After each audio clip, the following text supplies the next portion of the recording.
वागर्थाविव संपृक्तो वागर्थ प्रतिपत्तये जगतः पितरो वंदे पार्वती परमेश्वरो।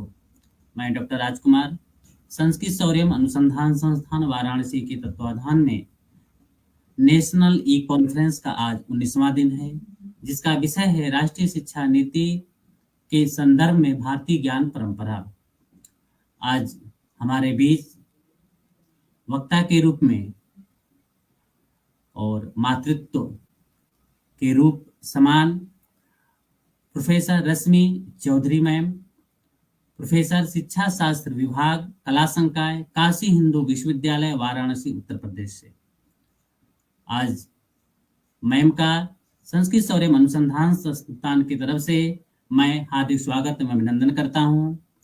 इस कार्यक्रम के जो अध्यक्ष हैं प्रोफेसर नीलाभ तिवारी गुरु जी, उनके तरफ से भी मैं आपका हार्दिक स्वागत एवं अभिनंदन करता हूं, एवं संस्कृत शौर्य अनुसंधान संस्थान के जितने सदस्यगण हैं उनके तरफ से भी मैं आपका हार्दिक स्वागत एवं अभिनंदन करता हूं, एवं इस कार्यक्रम के जुड़े हुए जितने भी हमारे श्रोतागण हैं सबका मैं हार्दिक स्वागत एवं अभिनंदन करता हूं।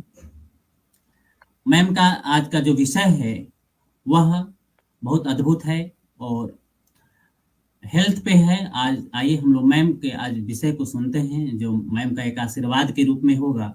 मैम को बोला भी गया था कि मैम अपना केवल आशीर्वाद हम लोग को दे देंगी, बहुत काफी हम लोग का सफल हो जाएगा। तो मैम अस्वस्थ होते हुए भी मैम हम लोग को समय दें। यह अपने शिष्यों पर इनका प्रेम है, इनका स्नेह हमेशा मैम अपने शिष्यों पर, जितने भी छात्र थे और कंचन तिवारी इत्यादि सभी लोग थे, मैम का स्नेह हमेशा बना रहता था, हमेशा अपना आशीर्वाद देती थी। आज हम लोग को व्याख्यान के माध्यम से मैम का आशीर्वाद मिलेगा।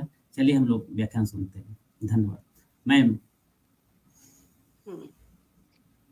सबसे पहले तो मैं अध्यक्ष महोदय प्रोफेसर नीलाभ तिवारी जी और डॉक्टर राजकुमार और ये संस्कृत शौर्य संस्थान से जुड़े जितने लोग हैं उनका मैं आभार प्रकट करती हूँ। उन्होंने हमें अवसर दिया है, समय दिया है। ये जरूर है कि अस्वस्थता के कारण मैं पूरा समय शायद ना दे पाऊं। मैंने आग्रह किया था तो उन्होंने कहा मैडम थोड़ी सी ही देर आप बोल पाए तो ठीक है, बोल दें। मैं कोशिश करूंगी कि मैं आज इनकी बात को रख लूं और ये आपके समक्ष कुछ सार्थक विषय वस्तु प्रस्तुत कर सकूं। इस भारतीय ज्ञान परंपरा से मेरा जुड़ाव शिक्षा संकाय में पढ़ाते हुए हुआ था। जब मैं कुछ एमएड के विद्यार्थियों को पढ़ा रही थी, तो बहुत सारे मनोविज्ञान में ऐसे विषय वस्तु थे जिनका की आधार भारतीय है, लेकिन पाश्चात्य जो शिक्षा रही, पाश्चात्य जो देन रही, वो हमारे ऊपर बहुत हावी रही। हम अपने भारतीय ज्ञान परंपराओं को बहुत नजरअंदाज कर चुके थे। हमारे यहाँ जो पुस्तकें उपलब्ध हैं उसमें भी भारतीय ज्ञान परंपरा से संबंधित कोई बात हमें देखने को नहीं मिलती है। अब ये बहुत अच्छा है कि हम इस ओर अब बढ़ रहे हैं और मैंने इसमें नया-नया ही कदम रखा है, कुछ ही वर्ष हुए हैं। लेकिन यह मैं कह सकती हूँ कि जो अब तक विस्मृत कर चुके थे हम लोग, हमने उस पे ध्यान नहीं दिया।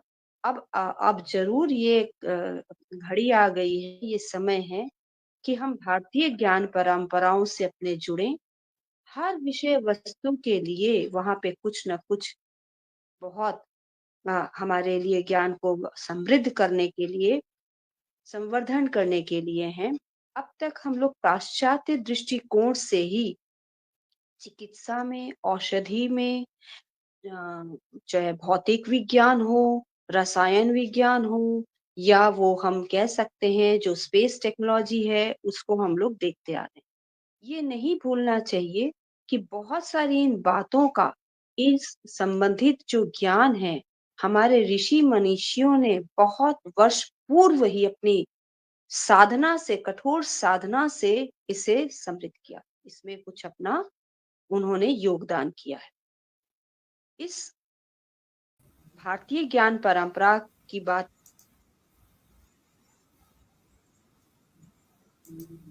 इसकी हम यदि गणना करें तो 5000 से 6000 वर्ष पूर्व हमारे महान ग्रंथ रामायण और महाभारत की कृति हो चुकी।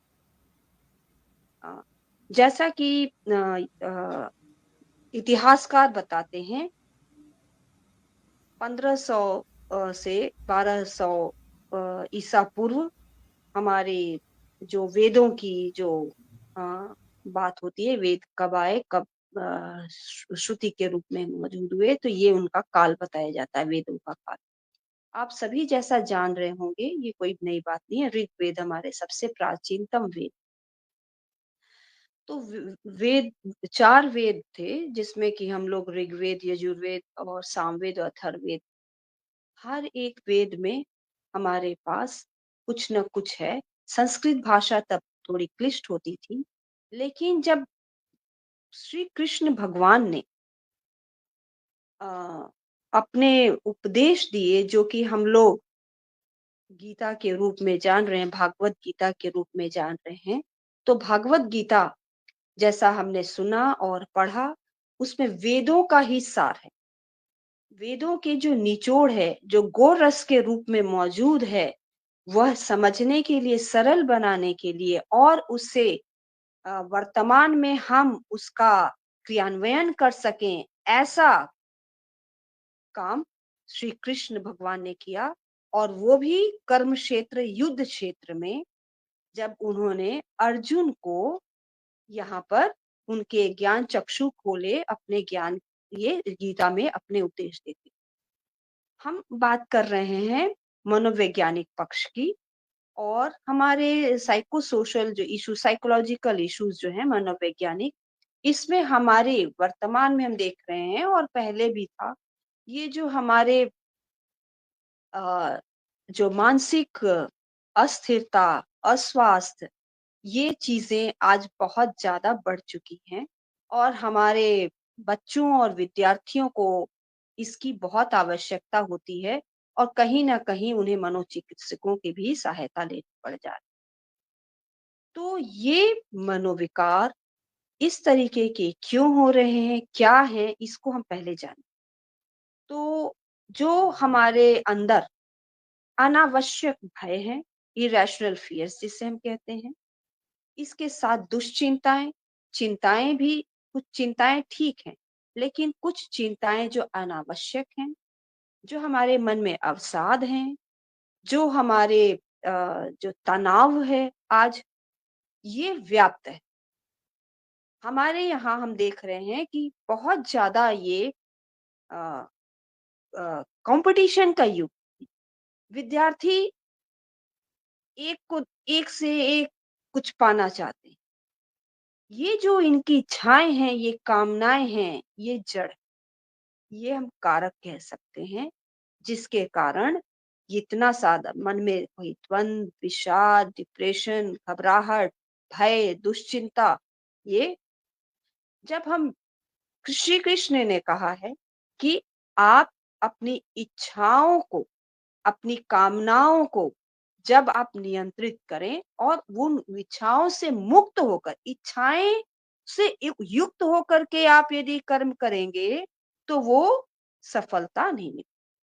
तो उन्होंने कर्म योग की चर्चा, कर्म योग में क्या कहा उन्होंने? सबसे पहले तो उन्होंने यही बताया कि कोई भी प्राणी, कोई भी जीव कर्म किए बिना रह ही नहीं सकता। उन्होंने कहा, मैं भी जो आया हूँ, ये मैंने जो अवतार लिया है, मैं भी कर्म ही कर रहा हूँ, और हर युग में हमेशा मैंने कर्म ही किया है। और चाहे वो कोई भी जीव हो, तुच्छ से तुच्छ जीव हो, चाहे वो मानव, कर्म किए बिना नहीं रह सकता। हम यदि श्वास ले रहे हैं, तो भी हम कर्म कर रहे हैं, हम चल फिर रहे हैं, तो भी कर्म कर्म कर रहे हैं। तो ये कुछ बाह्य कर्म है, और कुछ आंतरिक कर्म है, जिसमें कि हम विचार कर रहे हैं, सोच रहे हैं। कभी-कभी हमारे विचार सद्विचार हो सकते हैं और कभी-कभी असत विचार भी हो सकते हैं। तो ये सारे कर्म जो किए बिना हम रह ही नहीं सकते, क्योंकि प्रकृति ने हमें ऐसे बनाया है कि बिना कर्म के जीवन संभव ही नहीं है। हमारे अंदर हृदय हर पल, हर क्षण आप देखते हैं कि वो धड़कता रहता है। इसी तरीके से हमारी पाचन क्रिया भी शरीर के अंदर जो है वो कार्य करती ही रहती, वो कभी शिथिल नहीं होती। गुर्दे अपना कार्य कर रहे हैं। हमारे जो नर्वस सिस्टम है, ये भी कार्य कर रहा है। तो हर जगह हम देख रहे हैं, हम शरीर के अंदर, हमारे शरीर के अंदर जितनी चीजें हैं, वो कोशिकाएं हैं और जो उसके ऊपर जो टिश्यूज हैं, सारे न सारे किसी न किसी काम के लिए बने हैं और वो अनवरत वो कार्य करते हैं। लेकिन ये जो काम हृदय कर रहा है, वो किसी उद्देश्य के लिए नहीं कर रहा। उसका काम है धड़कना, वो धड़क रहा है। धमनियों में रक्त का प्रवाह हो रहा है, वो होगा।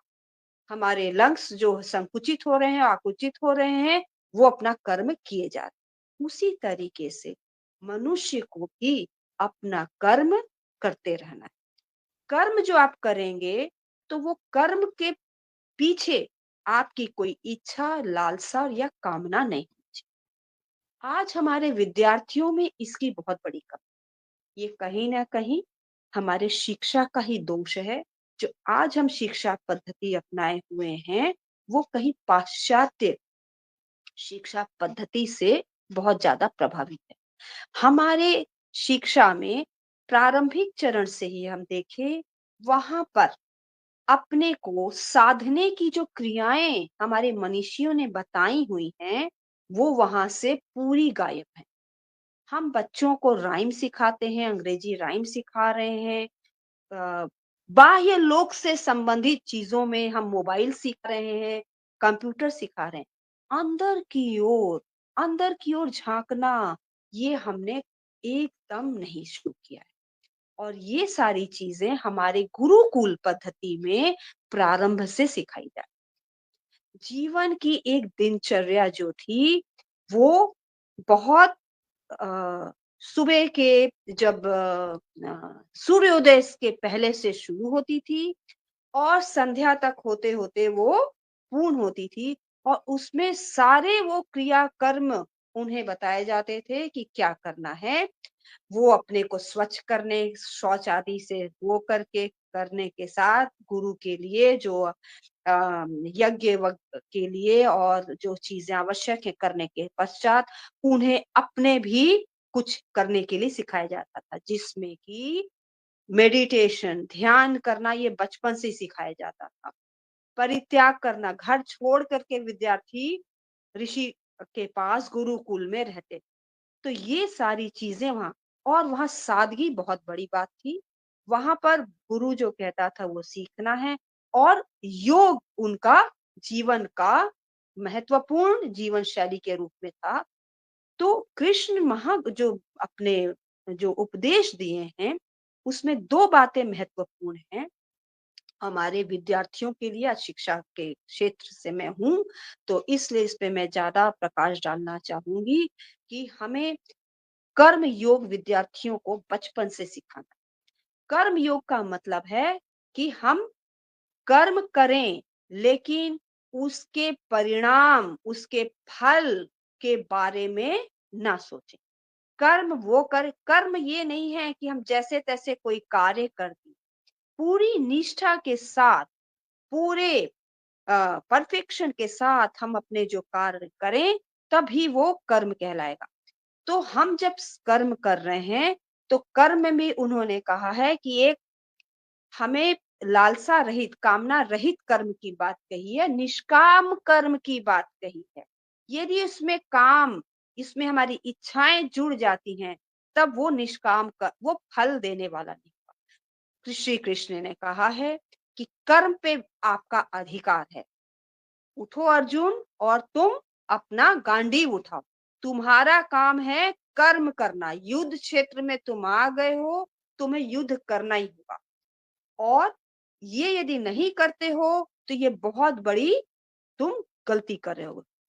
अर्जुन को उन्होंने नाना प्रकार से बातों को समझाया कि तुम यदि किसी का यहाँ पे तुम्हारे तीर से कोई मर भी जाता है, तो मत उसके लिए विलाप करो, क्योंकि आत्मा जो है, वो कभी मरने वाली नहीं है, न ही वो भीगने वाली नहीं है, न ही वो किसी जलाई जाने वाली है और आत्मा जो है शरीर त्यागती है और नए नित्य जैसे हम वस्त्र छोड़ते हैं, वैसे ही नवीन शरीर को वो प्राप्त कर। तो उन्होंने निष्काम कर्म की बात की और निष्काम कर्म को करने के लिए हमें अपने विद्यार्थियों को कैसे, अब हम ये देखना चाह रहे हैं कि विद्यार्थियों में किस तरीके से आज विषाद, संशय, घबराहट, जो एंजाइटी हम आज कह रहे हैं अंग्रेजी में, है ना? चिंताएं, ये सारी चीजों पे, ईर्ष्या, इस पे हम कैसे काबू, ये क्यों होता है? ये कैसे हो रहा है? हम माता-पिता या शिक्षकों के रूप में हम उन्हें सही दिशा नहीं दिखा पा रहे। बच्चों को हम यदि कह रहे हैं कि तुम फर्स्ट डिवीजन लाओ, तो हम तुम्हें यह पुरस्कार देंगे। तो आपने क्या किया? बच्चों को प्रेरित कर रहे हैं, कुछ परिणाम आप प्राप्त करो। आप कर्म के लिए नहीं कह रहे हैं, कर्म के साथ आप जोड़ लालच दे रहे हैं। तो विद्यार्थी जो है, छोटा बालक जो है और जो हमारा किशोर है और युवा भी है, तो वो समझते हैं कि वो पुरस्कार प्राप्त करने के लिए हमें काम करना है, लेकिन हमें वो कामनाओं से रहित, इच्छा से रहित कर्म करने की शिक्षा उन्हें देनी। ये बताना है कि आपका कोई अ कंट्रोल या नियंत्रण आपके सफलता या असफलता पे नहीं। अर्जुन को ने बताया कि तुम्हारी हार भी हो सकती, तुम्हारी जीत भी हो सकती। तुम केवल युद्ध में अपने युद्ध करो। अपने जो तुम्हारा युद्ध, तुम्हें जो ज्ञान मिला है, जो वे शस्त्र विद्या मिली है, उसका उपयोग करो। तो विद्यार्थियों को भी यहाँ पर विद्या लेने के लिए उसके पीछे उसके हमें कामना से नहीं, बल्कि हमें ध्यान और ध्यान से उस चीज को काम करना है। विद्यार्थी का कर्म है ज्ञान अर्जित करना, चाहे वो कितनी भी उसको कठोर परिश्रम करना होगा। वो शॉर्टकट रास्ता नहीं ले सकता कि हमें यह करना है। यदि हमें गहराई से अध्ययन करना है, तो हमें परिश्रम करना है और इस परिश्रम की आदत विद्यार्थियों में डाली जानी चाहिए। जो कि आज हम देख रहे हैं कि हमने बहुत गलतियां कर रखी। वो कैसे? पहले तो हमारे पाठ्यक्रम में ऐसा स्थान ही नहीं है कि विद्यार्थी योग का अभ्यास करें। दूसरे, हम उनको कर्म के बारे में नहीं बताते। हम ज्यादा उन्हें बाह्य संसार की ओर प्रेरित कर रहे हैं। हम बाहरी दुनिया से ज्यादा जुड़े हुए हैं। हम इंटरनेट के माध्यम से और अन्य नाना सोशल मीडिया के माध्यम से तमाम गतिविधियों को जान रहे हैं।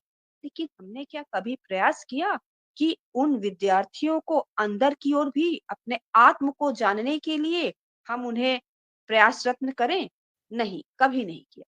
हमारे विद्यार्थियों में, हमारे भारतीय जो शिक्षा थी, उसमें हमारे 2 लक्ष्य थे। 2 लक्ष्य क्या थे? एक तो हमें सेल्फ रियलाइजेशन की बात थी, है ना? आत्म अनुभूति की। आत्म अनुभूति की बात तो आज कोई करता ही नहीं। इसके लिए ज़रूरी है और ये आत्म अनुभूति इतनी आसानी से भी नहीं होती। इसके लिए हमें कठोर परिश्रम करना। अष्टांग योग की बात श्री कृष्ण ने कही और श्री कृष्ण ने अष्टांग योग का भी एक रास्ता बताया है और उन्होंने कर्म योग का भी रास्ता बताया। उन्होंने भक्ति योग का भी रास्ता बताया। लेकिन आज के युवा के लिए और किशोर के लिए या बच्चों के लिए भक्ति योग शायद हास्यास्पद हो जाएगी, तो हम उसको भी ला सकते हैं। लेकिन शनैः-शनैः सबसे पहले हमें शुरुआत करनी है कि हमें योग की जो पहले चरण हैं, वो हमें उन्हें शुरू कराने हों। फिर धीरे-धीरे आगे चल करके जो अष्टांग योग का जो है, जो समाधि तक हम जो जाते हैं, ध्यान, धारणा और समाधि, ये अंत में आता है, तो ये हम उनको धीरे-धीरे सिखाएँ। लेकिन जो प्रारंभिक चरण जो हैं, उनमें उन्हें हमें शुरू से ही, बाल्यकाल से ही हमें ये शुरू करने की बात होनी चाहिए। नहीं तो हमारे पाठ्यक्रम में योग की भी बात होनी चाहिए और हमें हर विषय में विद्यार्थियों को हमें टीचर के रूप में और माता-पिता के रूप में ये देखना है कि विद्यार्थी ने स्वयं कितना प्रयास किया है, कितना प्रयासरत है, कितना वो प्रयत्न कर रहा है, ये कर्म करने की बात है। यही कर्म है। उसके फलाफल पे विद्यार्थी का कोई भी उसका कंट्रोल नहीं है, वो नहीं कर सकता उस पे उसका कोई अधिकार ही नहीं है। उसका केवल अधिकार केवल अपने कर्म पर ही। तो इसके साथ हमें विद्यार्थियों को हम देखते हैं कि विद्यार्थियों की आज ज़्यादा कामना है कि परीक्षाओं में हम अंक अधिक प्राप्त करें। पाठ्यक्रम के साथ-साथ हमारा दोष, हमारा एग्ज़ामिनेशन परीक्षा प्रणाली भी रही है। परीक्षा प्रणाली में हम लोग ऐसे प्रश्न पूछते हैं कि जो भी कोई विद्यार्थी अपनी समझ और अवबोध से तो कम, वो रटंत ज्यादा हो गई। वहां पे क्रियान्वयन करके प्रैक्टिकली विद्यार्थी का ज्ञान कितना वो साध चुका है, कितना समझ गया है, उसके लिए हम लोग कभी अवसर नहीं देते। केवल हम लोग लिखित परीक्षा लेते हैं और आज तो ये हालात हो गए हैं कि हम देख रहे हैं 10वीं में और 12वीं में बच्चों के लिए परीक्षा और ज़्यादा सरल होती जा रही है। सरल इसलिए कि बच्चों का जो स्ट्रेस है, जो तनाव है, हमें कम करना है। ये तो उल्टी दिशा में गंगा बह रही है। हमारे गुरुकुल में कठोर परीक्षाएँ ली जाती थीं, उसमें कोई भी डरी नहीं होती थी। लेकिन पाठ्यक्रम के साथ हमारा दोष हमारे परीक्षा प्रणाली में है। वो परीक्षा प्रणाली जो कि ज़्यादा से ज़्यादा केवल कॉम्पिटिशन को बढ़ावा दे रही है। कितने परसेंट मार्क्स हम इससे ज़्यादा पा गए और हम कट ऑफ से ऊपर हो गए, इस तरीके से की बातों की चर्चा हो रही है। और इसीलिए जो 10वीं और 12वीं की परीक्षाएँ हैं, वो विद्यार्थियों के लिए और सरल बनाई दी गई हैं। विद्यार्थी लिखना नहीं चाह रहा, वो चाह रहा है कि हम केवल कीबोर्ड पे दबा-दबा के कुछ उत्तर दे दें, हम मल्टीपल चॉइस में खाली टिक कर दें और इस तरीके से कर दें। हमें कुछ ऐसा परिश्रम ना परीक्षा में इतने ना करना पड़े। और अब तो और भी सुनने में आ रहा है, आप लोग जान रहे हैं कि अब अगले वर्ष से 10वीं की परीक्षा होगी ही नहीं। तो हम क्या विद्यार्थियों को जीवन जीने के लिए तैयार कर रहे हैं? बच्चों को यदि हम आज परीक्षाओं से बचा रहे हैं मतलब उनको संघर्ष से बचा रहे हैं, उनको हम परिश्रम से बचा रहे हैं। आप कब तक बचाते रहेंगे? जीवन में जब और कठोर स्थितियाँ आएँगी, तब क्या हम अभिभावक के रूप में, शिक्षक के रूप में उनके साथ मौजूद रहेंगे? जीवन के संघर्षों को, झंझावातों को झेलने के लिए हमें तैयार करना है। हमें उन्हें सद्विचार से संपूर्ण करना है, सत्कर्म करने के लिए प्रेरित करना है।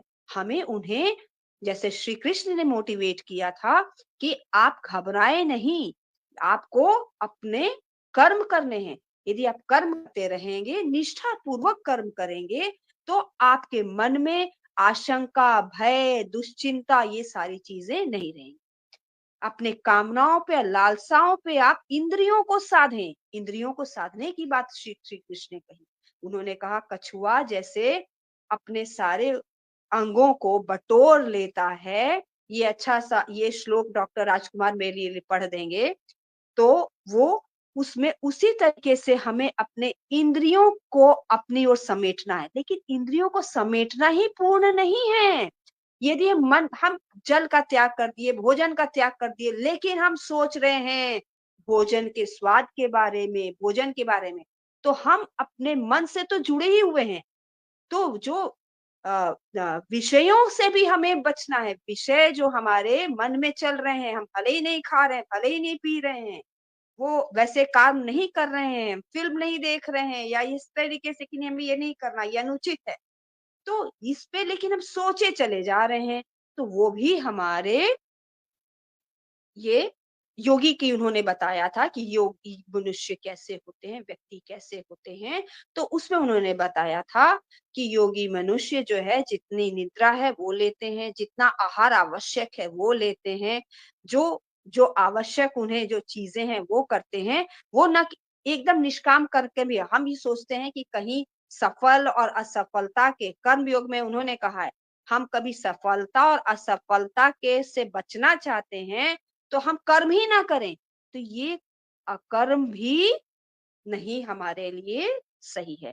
हमें कर्म करना है और कामना रहित कर्म करना है। यदि सकाम कर्म करेंगे तो कहीं न कहीं वो दुःख का कारण होगा। दुःख का कारण हमारे डिज़ायर्स हैं, हमारी इच्छाएँ हैं, हमारी कामनाएँ हैं और इन डिज़ायर्स पे हम कैसे कंट्रोल करें, इसके लिए उन्होंने कई तरीके बताए थे। उसमें उन्होंने कर्मयोग के साथ-साथ योग, अष्टांग योग की भी चर्चा की, जो कि हमारे पहले भी ये वेदों में कहीं इसकी है, लेकिन उन्होंने उसको बहुत सरल और सहज बनाते हुए अर्जुन को ज्ञान देते समय बताई, जो आज भी हम उसका कर सकते हैं। साथ में हम लोगों ने जो पढ़ा है कि मंत्र योग भी अभी जो हम पढ़ रहे हैं, मंत्र योग से भी हम अपने अंदर के जो तनाव है, जो अवसाद है, इसको हम कम कर सकते हैं।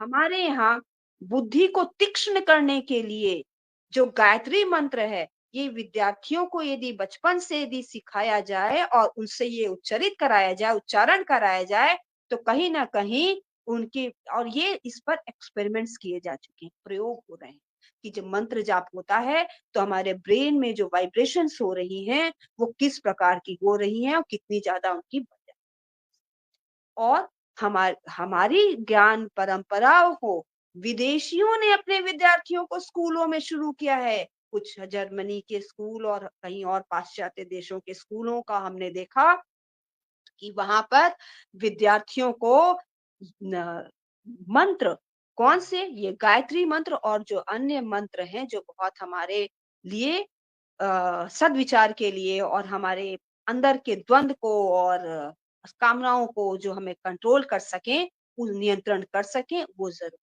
इसी तरीके से हम लोग जो मृत्युंजय जाप करते हैं, उससे भी कहीं न कहीं हमारे लिए ये मन को शांति देती है। तो इस तरीके से आप राजकुमार जी हैं, जब हम लोग कभी भी कुछ भी करते हैं, तो शांति पाठ करते हैं।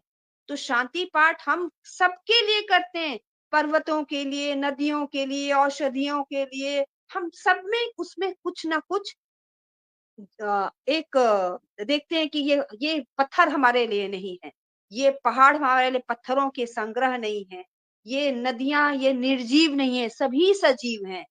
वनस्पति तो सजीव के श्रेणी में आते ही हैं। तो हम हर एक के लिए यही प्रार्थना करते हैं कि शांति हो। तो ये करके ये जब सुनते हैं तो मन में कहीं न कहीं शांति आती है। ये बहुत ज़रूरी है, हमारा युवा जो है वो आज बहुत चंचल, बहुत ज़्यादा द्वंद में, बहुत ज़्यादा अ अ कह सकते हैं क्रोध से भरा हुआ भी है, कहीं-कहीं आक्रोश भी है। ये सारे जो हैं, ये परिणाम है हमारे जीवन शैली के बदलने।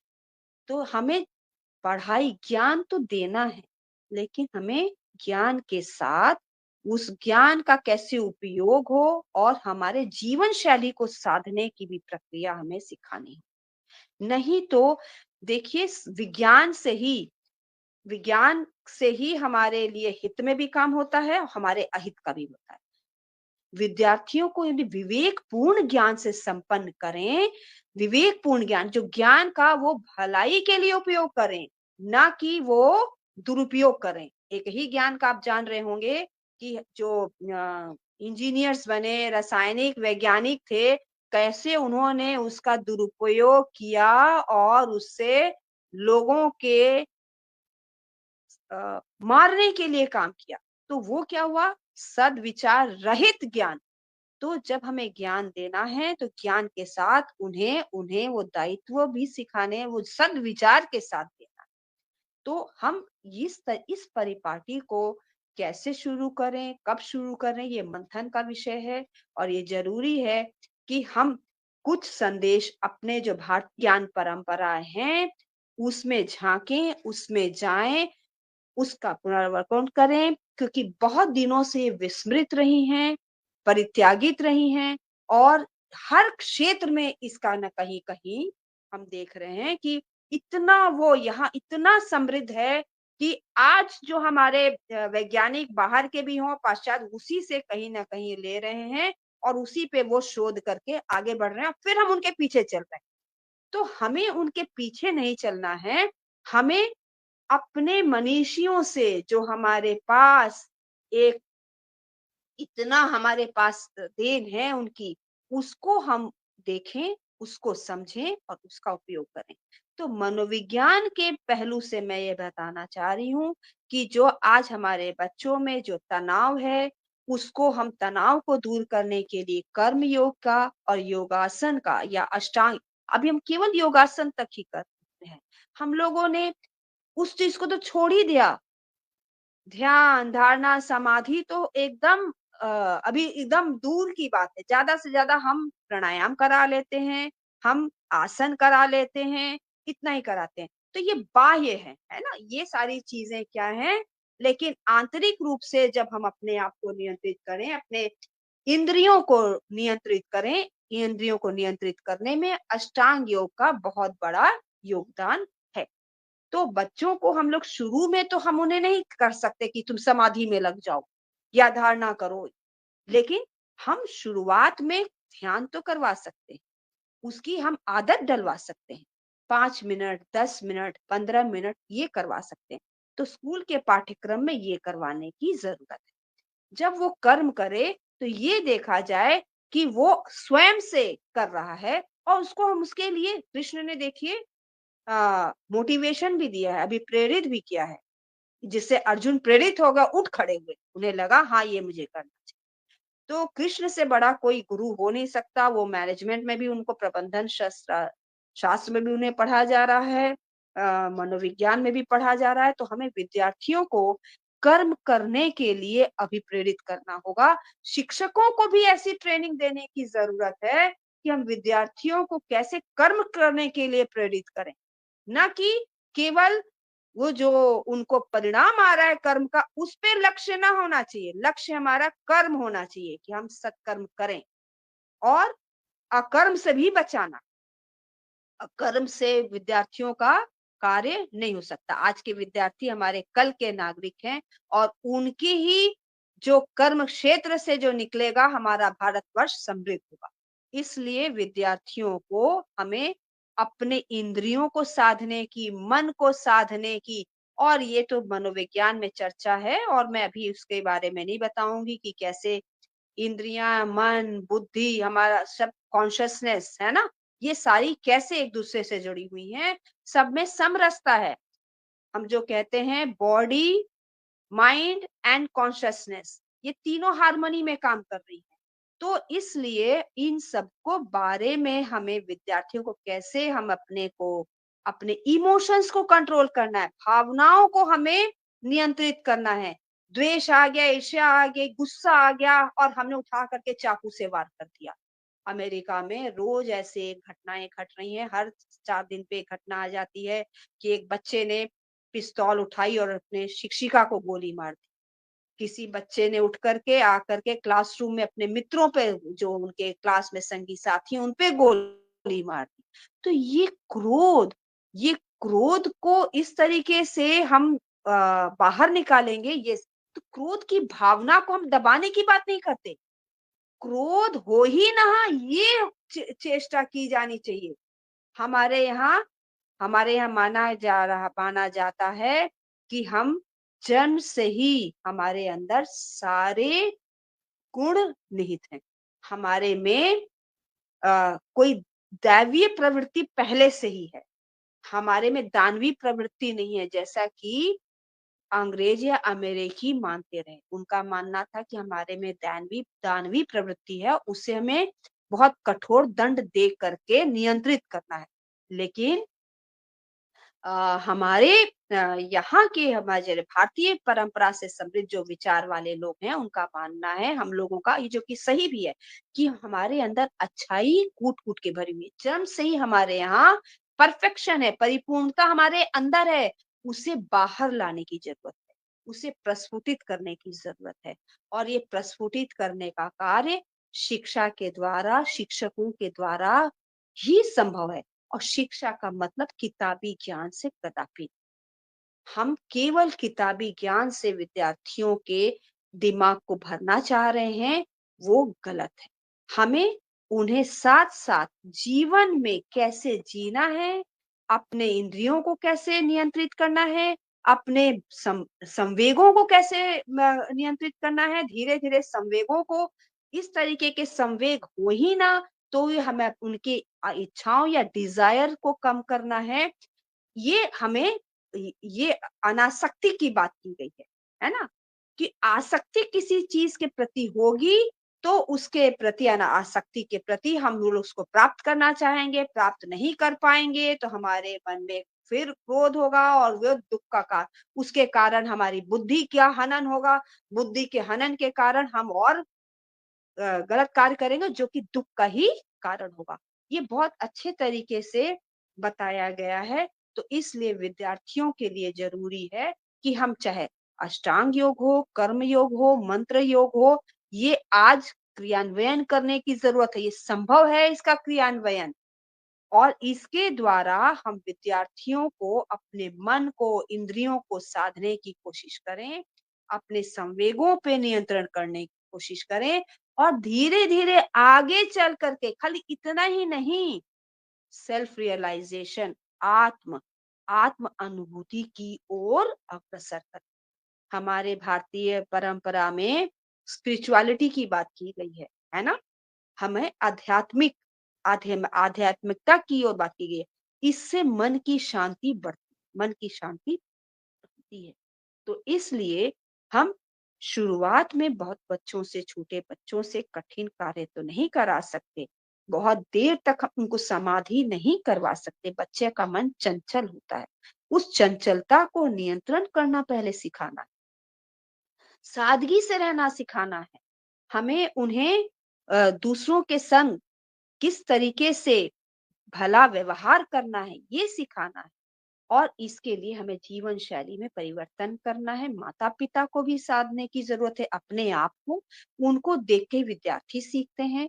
हम जब जो कार्य कर रहे होते हैं, कृष्ण ने जो भी बताया है, उसको करके भी बताया है कि देखो मैं भी कर्म ही कर रहा हूँ। मैं चाहता तो मैं बैठ सोया रह सकता था, लेकिन ये संभव नहीं है, संसार नहीं चलेगा। विश्व में सूर्य परिक्रमाएँ लगाया जा रहा है और सूर्य है, पृथ्वी परिक्रमा लगाए जा रहे हैं। जितने ग्रह हैं सब अपना कार्य कर रहे हैं और मैंने उदाहरण दिया शरीर के अंदर की बात की भी, कोशिकाओं के अंदर की भी बात की। तो वो सारे कुछ न कुछ अपने कार्य करते चले। कर्म तो छोड़ा ही नहीं जा सकता, लेकिन आसक्ति के साथ नहीं होना चाहिए, अनासक्ति के साथ होना चाहिए। वो हमें निष्काम कर्म करना है और इसके लिए एक दिन में ये परिवर्तन नहीं संभव है। बच्चों का आधा जीवन तो ऐसे ही व्यतीत हो जाता है, उसके बाद हम लोग इसकी चर्चा करते हैं, शोध पत्रों में करते हैं, रिसर्चेज़ में कर रहे हैं, लेकिन ये क्रियान्वयन अभी भली-भांति संभव नहीं। तो इसलिए हमें प्रारंभिक स्तर पे विद्यार्थियों को इन चीज़ों के लिए तैयार करना है, उसका उस उन लोगों को अपने को साधने की कोशिश करनी है और धीरे-धीरे अपने अंदर देखने की, आत्मनिरीक्षण की भी ज़रूरत है।